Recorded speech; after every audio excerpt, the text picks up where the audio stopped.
মাঠের লড়াইয়ের নেতৃত্ব যখন চেনা যোদ্ধার হাতে, জয় তখন কেবল সময়ের অপেক্ষা। প্রথাগত পজিশনে ফিরেই আবার নিজের জাত চেনালেন লেস্টার সিটির বাংলাদেশি পোস্টার বয় হামজা চৌধুরী। তার অধিনায়কত্বে চেলটেনহাম টাউনকে হারিয়ে এফএ কাপের চতুর্থ রাউন্ড নিশ্চিত করেছে লেস্টার সিটি।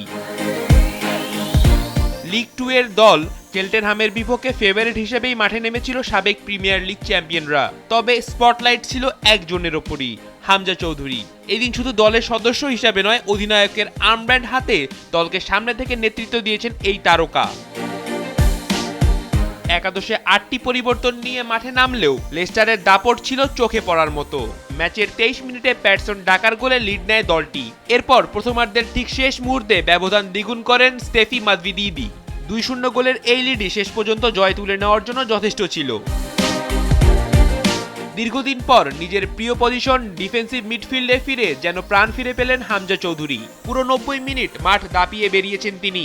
পরিসংখ্যান বলছে, যার মধ্যে সফল পাসের হার 88%। কেবল রক্ষণে নয়, আক্রমণেও সমান সক্রিয় ছিলেন হামজা। প্রতিপক্ষের বক্সে বল পাঠিয়েছেন 11 বার, 3টি সফল ট্যাকেল, 2টি বল রিকভারি আর একটি গুরুত্বপূর্ণ শট ব্লক করে প্রতিপক্ষকে বলতে গেলে একাই আটকে রেখেছেন তিনি।